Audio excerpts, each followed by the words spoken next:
Hello friends, welcome to my channel. और आज हम स्टार्ट करने जा रहे हैं यूपीएससी सीएपीएफ के 2020 एग्जाम के अंदर क्वेश्चंस जो आए थे वो हम कंटिन्यू करने जा रहे हैं, हमारी सीरीज जो चल रही है। So let's start with the first question in geography subject. और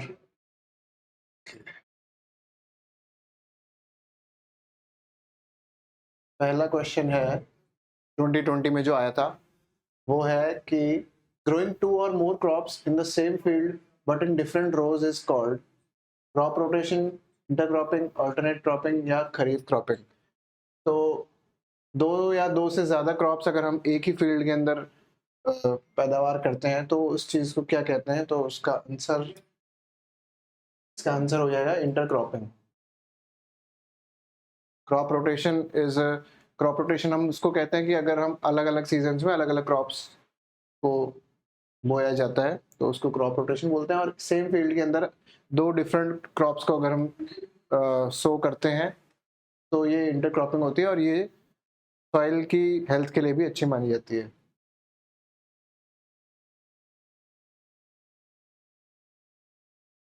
Next is natural population change is calculated by. Natural population change, it is a simple statement, ये थोड़ा कॉमन सेंस से भी हो सकता है। Subtracting the death rate from the birth rate. Option B is multiplying the death rate with the birth rate. C कहता है adding the death rate with the birth rate, और D है subtracting the birth rate from the death rate। तो इसके अंदर सबसे सही option जो है, जो करेक्ट ऑप्शन है, वो ये है कि subtracting the death rate from the birth rate. जितनी बर्थ रेट है उसको ऐड कर दिया है और डेथ रेट जो भी है उसको सब्ट्रैक्ट कर दिया, तो ये नेचुरल पॉपुलेशन चेंज हो जाएगा। ये ह्यूमन ज्योग्राफी का क्वेश्चन था।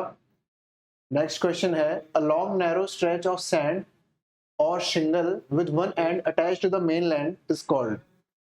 ऑप्शंस है sand spit, sand bar, sand dune और टोम्बोलो। तो इसका राइट आंसर जो है वो है सैंड स्पिट। सैंड स्पिट क्या होता है कि मान लीजिए ये हमारी कोस्ट लाइन है, इंडिया की जो सदर्न मोस्ट कोस्ट लाइन है। अगर यहाँ पे due to regular waves and air breezes, अगर बीच से थोड़ा सा एक सैंड पास हो जाती है आगे और एक स्मॉल पैच ऑफ सैंड बन जाता है एक्स्ट्रा, थोड़ा सा जो ज्यादा गहरा नहीं होता बट एक पैच बन जाता है सैंड का ही, बीच की सैंड का ही, वो कहलाता है सैंड स्पिट। सैंड स्पिट अगर रेगुलरली फॉर्म होते हैं और बहुत सालों तक फॉर्मेशन होने के बाद में ये एस्चुरीज भी बना देते हैं। तो a long narrow stretch of sand shingle with one end attached to the mainland, ये मेनलैंड है और मेनलैंड की ही सैंड थोड़ी सी आगे ड्रिफ्ट होते होते एक स्मॉल पैच ऑफ लैंड बना देता है और उसको हम कहते हैं सैंड स्पिट। सैंड बार क्या है? सैंड बार भी सेम ही चीज है, लेकिन सैंड बार अटैच नहीं होती मेनलैंड से। अगर ये मेनलैंड से अटैच नहीं है बीच में से, मान लीजिए कि ये एक सैंड स्पिट बन गया है लेकिन बीच में से ये अटैच नहीं है, तो एक ये स्मॉल पैच ऑफ लैंड जो बन गया है कोस्ट लाइन की वजह से ही, यहीं की सैंड उड़ उड़ के यहाँ पर चली गई, तो यहाँ पे ये सैंड बार बन जाता है। सैंड ड्यून्स हम सभी जानते हैं, sand dunes are can be seen in deserts, और बीचेस पे भी हम देख सकते हैं सैंड ड्यून को। टोम्बलो, टोम्बलो क्या होता है? टोम्बलो इज सेम थिंग। अगर सैंड स्पिट प्रेजेंट है और सैंड स्पिट ने एक दूर किसी आइलैंड को जोड़ दिया है सैंड स्पिट्स की वजह से, ये एक आइलैंड और ये मेन कोस्ट लाइन, ये दोनों अगर जुड़ गए तो उस चीज को हम, उस फॉर्मेशन को बोल देते हैं टोम्बलो। तो ऑप्शन डी है टोम्बलो, इसका करेक्ट आंसर है सैंड स्पिट। चलते हैं नेक्स्ट क्वेश्चन में। नेक्स्ट क्वेश्चन हमसे पूछ रहा है कि which one of the following does not illustrate the importance of coral reef. Coral reef के बारे में हमसे ये पूछ रहा है कि, और इसके अंदर से नॉट इम्पॉर्टेंट मतलब not illustrate the importance of coral reef. तो इसके अंदर से क्या गलत स्टेटमेंट है, हमें ये बताना है। They provide employment to the people, which is a correct answer, मतलब करेक्ट ऑप्शन है, ये करेक्ट स्टेटमेंट है कि एम्प्लॉयमेंट प्रोवाइड होती है बिकॉज ऑफ द कोरल्स वहाँ पे टूरिज्म बहुत ग्रो करता है, कोरल्स को देखने के लिए जाते हैं, और ऑर्नामेंट्स और ज्वेलरी भी आजकल कोरल से बनाई जाने लगी है। They supply building material, yes, with the advent of technology आजकल ब्रिक्स और सीमेंट वगैरह कोरल रीफ से बनाई जा रही हैं। सी ऑप्शन है, they protect shore lines from the storms, ये भी बिल्कुल सही स्टेटमेंट है। Coral reefs are good for the coast line, they act as a barrier for the storms, so ये भी सही है। And D is they protect communities from earthquakes. सो ये स्टेटमेंट ठीक नहीं लग रही है, क्योंकि अर्थक्वेक्स आएंगे तो they do not form any barrier to protect from earthquake.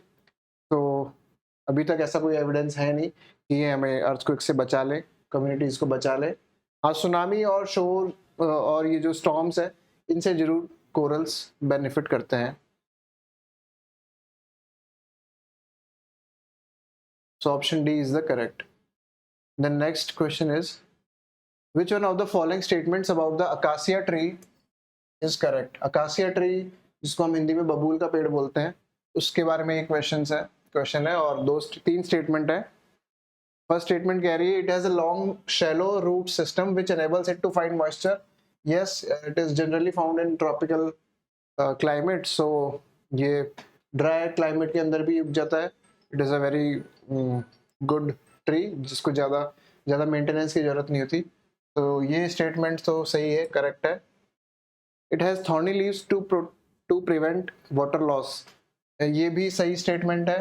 To prevent water evaporation, it has a thorny, छोटी छोटी लीव्स होती हैं इसकी, ताकि ज़्यादा इवेपोरेशन ना हो। फिर है, it has wide crown so the foliage can absorb the maximum sunlight, this is also a correct statement. So हमसे करेक्ट स्टेटमेंट ही पूछा है, तो इसका ऑप्शन डी हमारा करेक्ट आंसर हो जाएगा। नेक्स्ट क्वेश्चन हम आते हैं, Dardic group of language belongs to which language family? So Dardic group of language कौन सी फैमिली से बिलोंग करती है? ऑप्शन है Indo European, Austric, cyano Tibetan and Dravidian. So आपको बता दें, Dardic group of language, Dardic peoples कौन होते थे? डार्डिक पीपल, ये लोग कश्मीर वैली और Gilgit Baltistan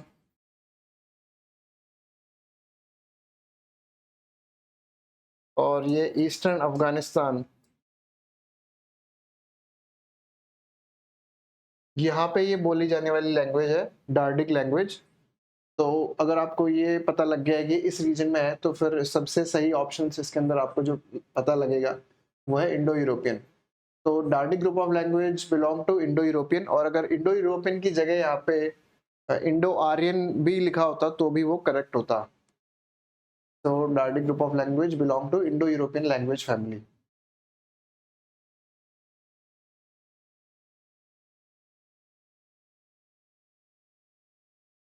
Then next question है, which one of the following karst landforms is the largest in size? तो कास्ट लैंडफॉर्म्स के अंदर लार्जेस्ट कौन सा है? इसके अंदर से पोलजे, युवाला, स्वैलो होल और सिंक होल। तो इसके अंदर सबसे लार्जेस्ट जो साइज में होते हैं वो पोलजे होते हैं। ये पोलजे क्या होता है? ये एक बहुत बड़ा लैंडफॉर्म होता है। It is a kind of very large green field, और you can say large grassland होता है ये। It is a very large grassland, flat land होता है, और ये तो ये होता है पोलजे। युवाला इनसे थोड़े छोटे होते हैं साइज में, and it is a kind of depression, थोड़ा सा खड्डा जैसा कुछ होता है। स्वेलो होल भी एक खड्डा ही होता है because of the flow of water. और सबसे इनमें अगर स्मॉलेस्ट, अगर इन चारों में से हम बात करें तो सिंक होल सबसे स्मॉलेस्ट होता है। तो पोलजे इसका करेक्ट है। Next, Singapore is known as port of call because, option है, it deals in the processing and shipping of oil. It is a deep water port built away from the actual port. It is on main sea route where ships used to anchor for refueling, watering and taking food items.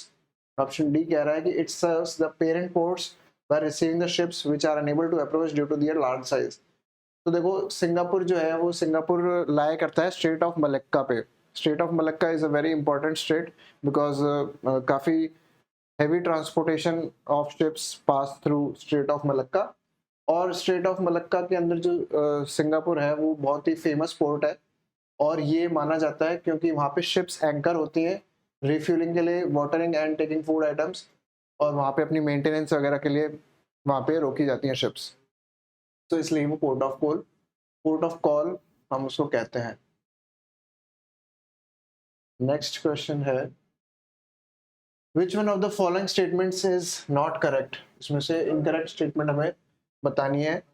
Option A is mahogany is a timber species of tropical rain forest. So yes, mahogany is a native species of America, North America, Mexico और south America. ये native timber species अब तो India में भी पाई जाती है, और इसका बहुत ही अच्छा वुड क्वालिटी माना जाता है। It is used for making ships and furniture. तो ये तो करेक्ट है। Chaparral vegetation is found in taiga climate. So नहीं, ये छपराल वेजिटेशन जो होता है ये मेडिटेरेनियन क्लाइमेट में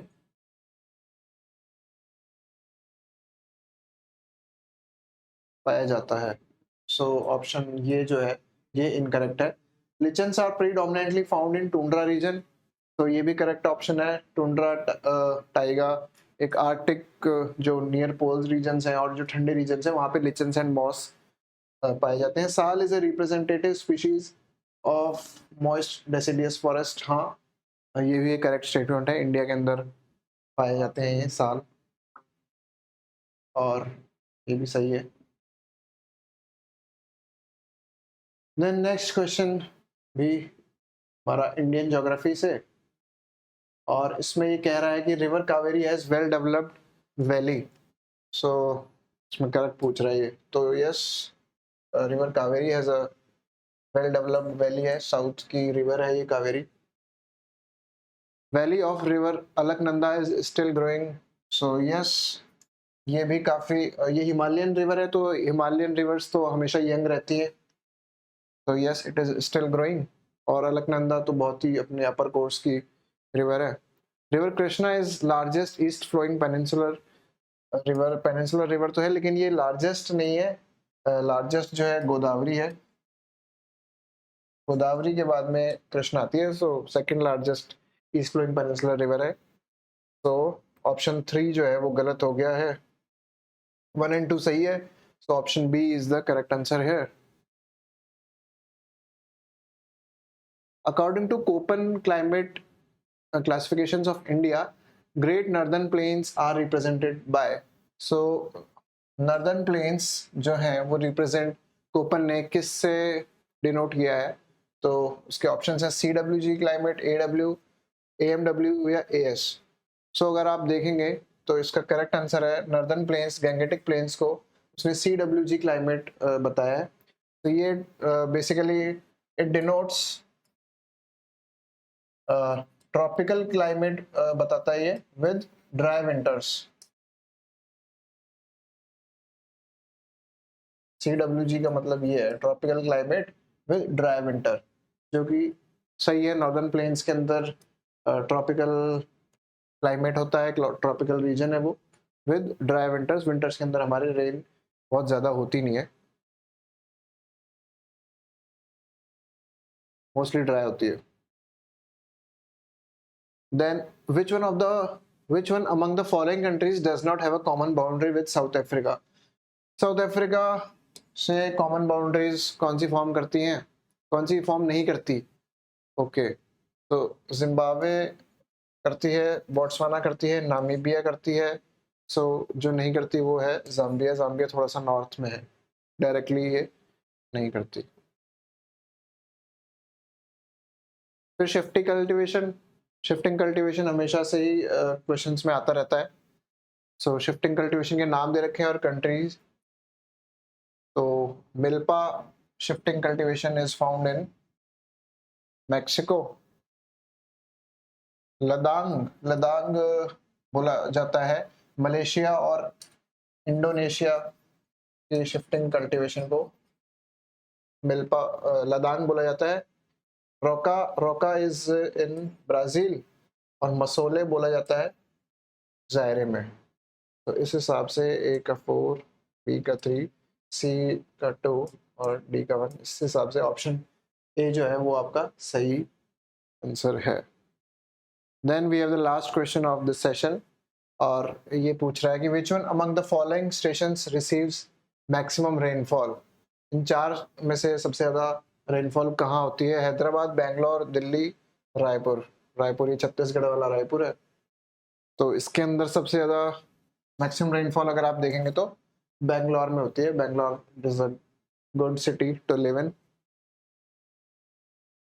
बेंगलोर अपना। तो आज के लिए इतना ही। Thank you.